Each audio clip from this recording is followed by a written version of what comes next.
NCP প্রধান নাহিদ এটা স্পষ্ট করে বলছেন যে জামাত জনগণের সঙ্গে প্রতারণা করেছে, জামাত তাদের আন্দোলনকে ছিনিয়ে নিয়ে গেছে। যদিও জামাত বলছে যে এই বক্তব্যগুলো অসৌজন্যমূলক। এনসিপির আরেকজন নেতা বলছেন যে নির্বাচন কমিশনকে গনিমতের মালের মতো ভাগ করে নেওয়া হয়েছে। সবচেয়ে কষ্টের এবং দুঃখের যে এই জুলাই অভ্যুত্থানের নেতা হিসেবে এই এনসিপির নেতাদেরকে সকল রাজনৈতিক দল, উপদেষ্টা মণ্ডলী সরকারের প্রধান উপদেষ্টা স্বীকার করে নিয়েছিলেন। এটা কতটা সত্য, কতটা সঠিক, নিঃসন্দেহে তারা সামনের সারিতে ছিলেন, কিন্তু তারাই একমাত্র না, আরও কেউ ছিল, সেটা নিয়ে বিতর্ক আছে। বা অন্য এই যে 164 জন সমন্বয়ক বা সারা দেশের যে ছাত্র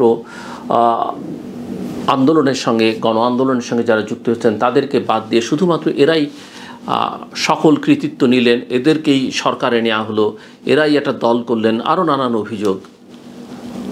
এটা নিয়ে আপনি আলোচনা বা বিতর্ক করতে পারেন, কিন্তু মূল ইস্যু যেটা আমি আলোচনা করতেছি যে সবাই স্বীকার করে, এমনকি যে বিভিন্ন সংস্কার কমিশনের, ঐকমত্য কমিশনের নেতৃত্বে যারা ছিলেন তারাও স্বীকার করেছেন, করে শেষ পর্যন্ত এই তরুণদের তারা মাইনাস করে দিলেন। এটা অত্যন্ত দুর্ভাগ্যজনক। হ্যাঁ, এদের সরকারে যাওয়াটা ভুল ছিল,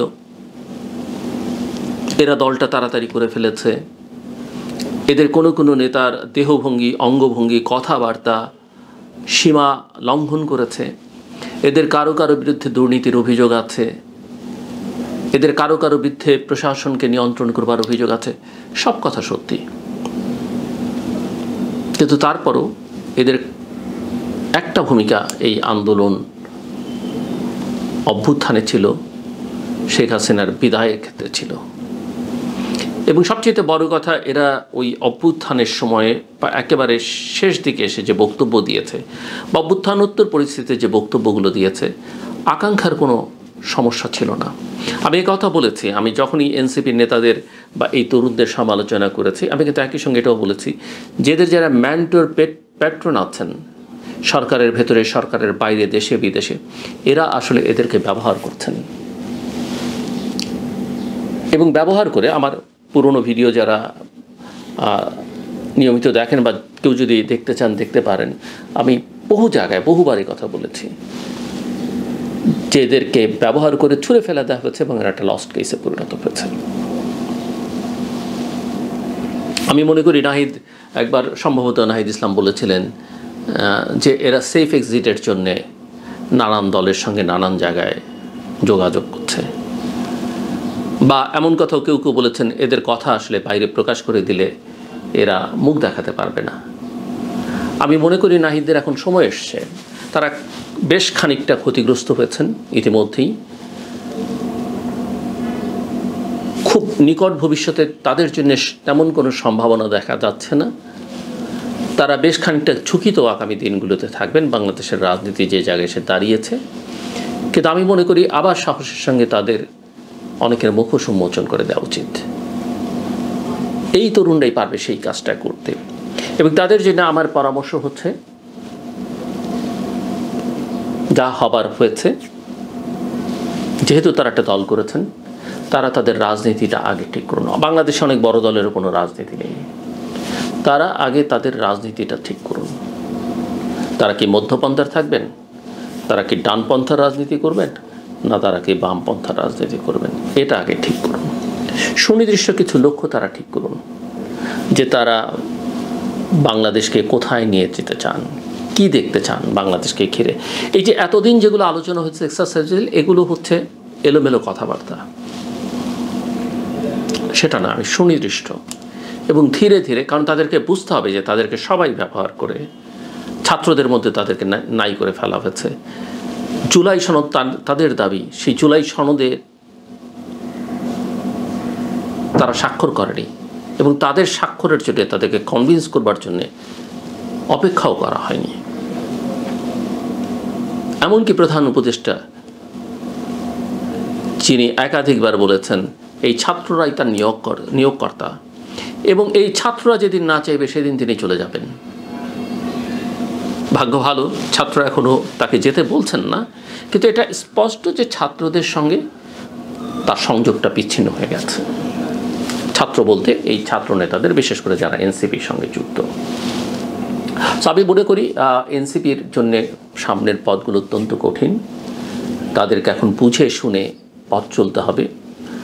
তাদের জন্য অনেক ঝুঁকিও সামনে আছে, কিন্তু তারা যদি কিছুটা সত্য মোচন করতে পারেন, আমি মনে করি যাদের রাগ ক্ষোভ তাদের উপরে আছে সেটা প্রশমিত অনেকখানি হবে।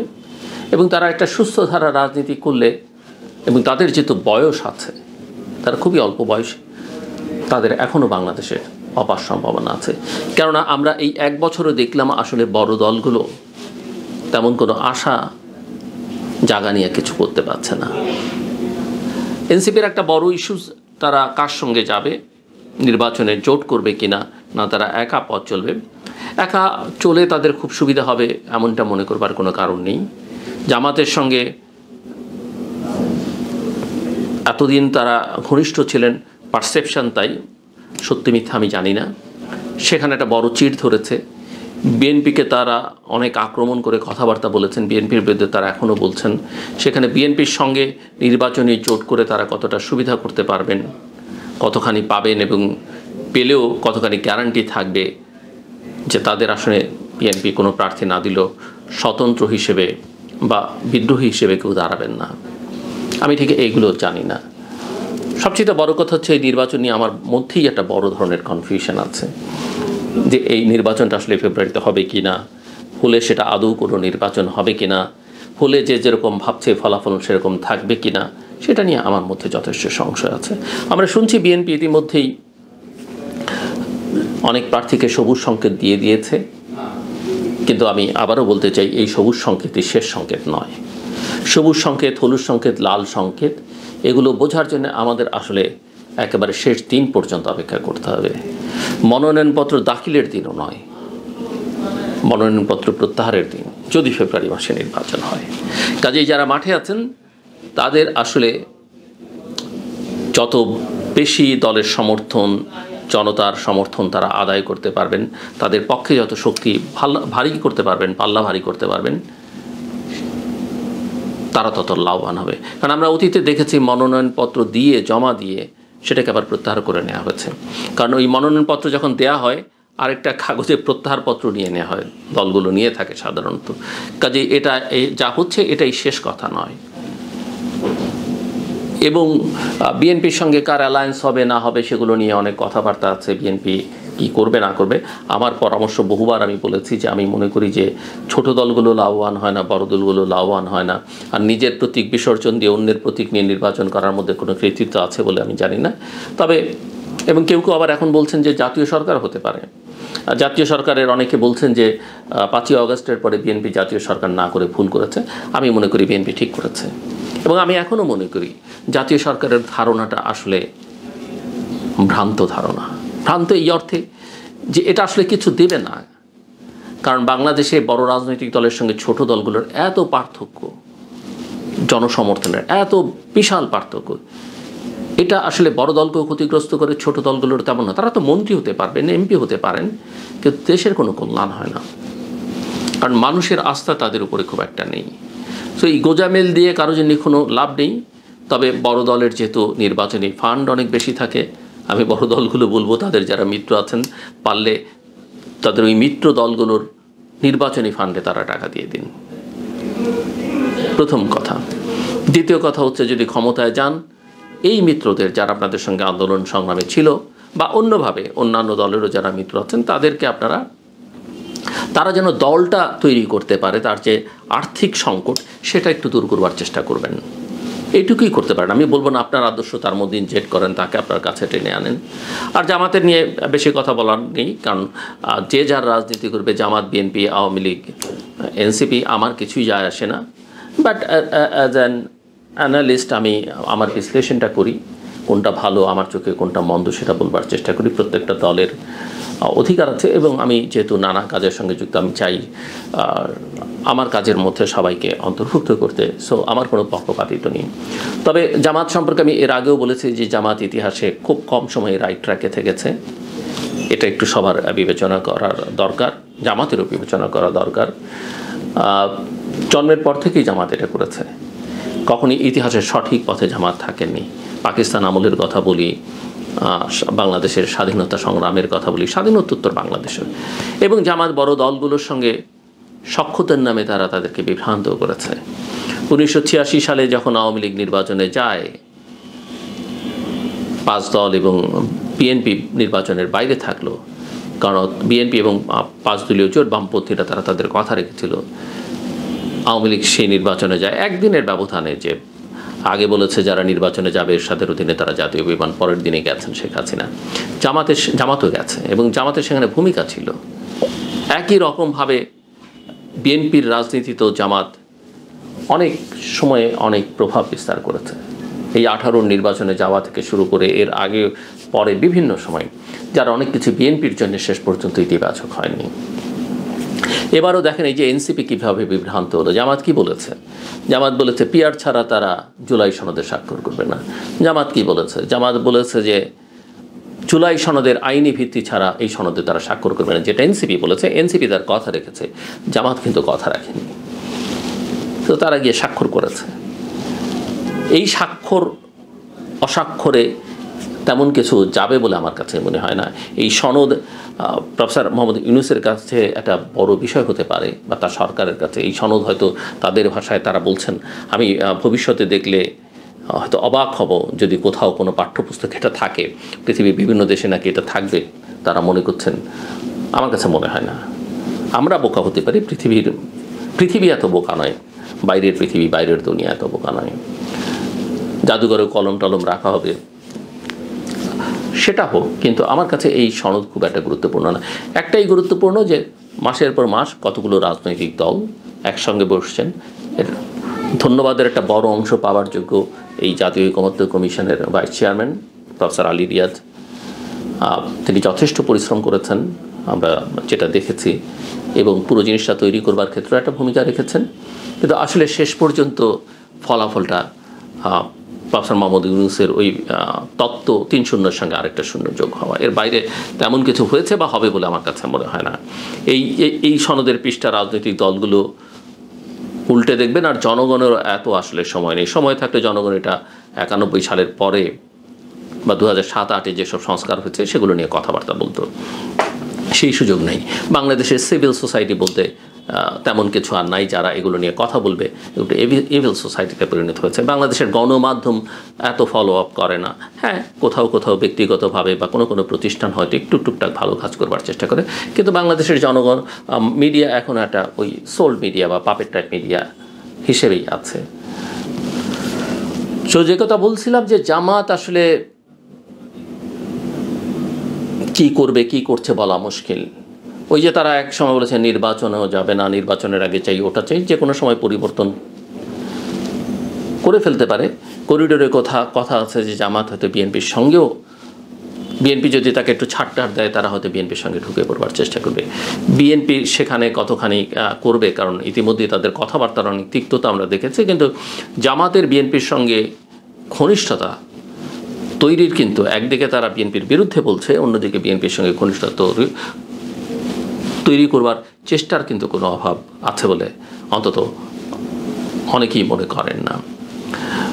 বিএনপি কি করবে এটা নিয়ে এখন আর আসলে কথা বলা যায় না, কেননা বিএনপি এখনও আমার মনে হয় অনেক বিভ্রান্তির মধ্যে আছে। কোনো পত্রিকা দেখলাম যে তার 150 জন ক্যান্ডিডেট ঠিক করাই এখন হিমশিম খাচ্ছে। আওয়ামী লীগের ভবিষ্যৎ কী হবে? শেখ হাসিনার দেখছি বিভিন্ন জেলার নেতাদের সঙ্গে কথাবার্তা বলছেন, সেগুলোর কল রেকর্ড ফাঁস হচ্ছে, সোশ্যাল মিডিয়াতে আছে। আত্মোপলব্ধি নেই, যেটা আসলে আওয়ামী লীগের বেশ খানিকটা থাকা দরকার ছিল। এটা না হলে মানুষ এই সব কথাবার্তা যেগুলো এখন সোশ্যাল মিডিয়াতে আমরা শুনি বা দেখি, মানুষ আসলে সহানুভূতি যেটুকু নানা কারণে কারো মধ্যে তৈরি হচ্ছে, সেটাও শেষ পর্যন্ত থাকবে না। কাজেই তারপরেও আমি মনে করি যে নির্বাচন একটা ভালো হওয়া দরকার, বাংলাদেশের জন্য নির্বাচনটা খুব জরুরি, তবে যেন তেন নির্বাচন এবং একটা ইনক্লুসিভ নির্বাচন দরকার। আর সেনাবাহিনী নিয়ে অনেক কথা, নির্বাচন কমিশন ইতিমধ্যেই বৈঠক টৈঠক করছে, সবাই বলছে প্রস্তুত। আমি কোনো প্রস্তুতির লক্ষণ দেখি না। দেশের আইন শৃঙ্খলা পরিস্থিতি প্রতিদিনই কোথাও না কোথাও অগ্নিকাণ্ডের ঘটনা ঘটছে, সেগুলো নিয়ে যথেষ্ট সংশয় আছে। রাজনৈতিক সহিংসতা, সংঘাতের পরিস্থিতি কী হবে আমরা জানি না। যদিও প্রফেসর ইউনূস বলেছেন যে আমরা এটা নির্বাচন করে ফেলি না, রাজনৈতিক দলগুলো। পুলিশ টুলিশ নিয়ে এত চিন্তা করার দরকার কি, তাদেরকে দরকার কি, তিনি হয়তো সেনাবাহিনীকে ইঙ্গিত করেছেন। বাট আমি জানি না বাংলাদেশের মতো দেশে সেনাবাহিনী পুলিশ ছাড়া কোনো নির্বাচন, ভালো নির্বাচন করা সম্ভব কিনা, নির্বাচনই আদৌ করা সম্ভব কিনা, সেটা একটা বড় প্রশ্ন। আমি মনে করি পুলিশের মনোবলকে বাড়াবার জন্য যত কাজ করা দরকার সেটা অনেক বেশি করা দরকার। সেনাবাহিনীর সঙ্গে সরকারের দূরত্বটা সরকার বা সেনাবাহিনী স্বীকার করুক কিংবা না করুক, সেটা যথেষ্ট দূরত্ব আছে। সেনা কর্মকর্তাদের বিচারের প্রসঙ্গ নিয়ে সমাজে নানা রকমের মত আছে। কারো কারো মতে জেনারেল ওয়াকারকে সরিয়ে দিতে হবে বা তিনিই সকল অনিষ্টের মূল, একথা আমি একমত নই। এবং আমি মনে করি জেনারেল ওয়াকারের বিরুদ্ধে কোনো রকমের ব্যবস্থা বা তাকে অসম্মানিত করবার যে প্রয়াস, সেটা আসলে সেনাবাহিনীকেই আরও বিপদের মধ্যে ঠেলে দিবে, সেনাবাহিনীর ভেতরে আরও অস্থিরতা তৈরি করবে এবং সেই অস্থিরতার ঢেউ কিন্তু শেষ পর্যন্ত ক্যান্টনমেন্টের বাইরে এসেও পড়তে পারে, লাগতে পারে, যেটা হয়তো আমাদের কারোর জন্যেই কল্যাণকর হবে না। কিন্তু মূল কথা হচ্ছে যে সেনাবাহিনীকেও অনবোর্ড করা উচিত এবং সেনাবাহিনীকে একটা পেশাদার সেনাবাহিনী হিসেবে যেভাবে চলা উচিত সেভাবে চলতে দেওয়া উচিত। কথায় কথায় সেনাপ্রধানের বিরুদ্ধে, সেনাবাহিনীর বিরুদ্ধে কিংবা ক্যান্টনমেন্টের বিরুদ্ধে যে বক্তব্য, এই বক্তব্য আসলে এক ধরনের উস্কানিমূলক, দেশের স্বাধীনতা সার্বভৌমত্বকে বিপন্ন করবার জন্যে এবং সশস্ত্র বাহিনীকে আরও চরম ঝুঁকির মধ্যে ফেলে দেবার জন্যে, বাংলাদেশকে অস্থিতিশীল করবার জন্যে। তো জাতীয় সরকার, নির্বাচন কোনোটা নিয়ে খুব একটা ভালো কিছু নেই। তত্ত্বাবধায়ক সরকারের বিধানটি আদালতে আছে। আমার মনে হয় এটা একটা সবচেয়ে উত্তম পথ হয় যদি তত্ত্বাবধায়ক সরকারের বিধানটি অ্যাপিলেট ডিভিশন রিস্টোর করে এবং ওই বিধান সংবিধানে যেভাবে ছিল সেভাবে রিস্টোর করলে, সেই পন্থায় যদি বাংলাদেশ নির্বাচনের আগে একটা তত্ত্বাবধায়ক সরকারের অধীনে নির্বাচন হয়, তাহলে আমি মনে করি সেটা দেশের জন্য কল্যাণকর হবে। হ্যাঁ, তত্ত্বাবধায়ক সরকারের বিধান যেটা আছে সেটা হলেও কিছু সমস্যা হবে, কিন্তু জাজমেন্টটা যদি আমরা যদি খুব কৌশলী হই, যেমন আমরা বিচারপতি শাহাবুদ্দিন আহমেদকে সবাই সম্মিলিতভাবে সংবিধানে না থাকলেও নিয়ে এসে রাষ্ট্রপতির দায়িত্ব পালন করে তিনি আবার চিফ জাস্টিস হিসেবে ফেরত গেছেন, একই রকমভাবে এই জাজমেন্টটাও একটু কৌশলী হয়ে একটা যথাযথ সময় যদি দেয়া যায়, তাহলে আমি মনে করি যে সেই সংকটে এখন আজকে রিস্টোর করলে হবে, সেই সংকট আমরা কাটিয়ে উঠতে পারবো। কিন্তু আমি মনে করি যে জাজমেন্টটা যদি ডিসেম্বরের শেষের দিকে হয় এবং জাজমেন্টটা যদি ওইভাবে হয় যে তত্ত্বাবধায়ক সরকার ব্যবস্থাটা রিস্টোর করা, তাহলে বাংলাদেশের যে সংকট আছে সেই সংকট সমাধানের এটা একটা পথ। সেখানে অবশ্য নির্বাচন কমিশন, প্রশাসন, সেনাবাহিনী, আইন শৃঙ্খলা রক্ষাকারী বাহিনী এবং রাজনৈতিক দলগুলোর মধ্যেও এক ধরনের সমঝোতা দরকার হবে। আর না হলে যেন তেন প্রকারের একটা নির্বাচন বাংলাদেশের ভালো কিছু হবে না, বরং আরও চরম বিপদে আনবে। আমার কথা শুনবার জন্য অসংখ্য ধন্যবাদ। আপনার সবার জন্য শুভকামনা।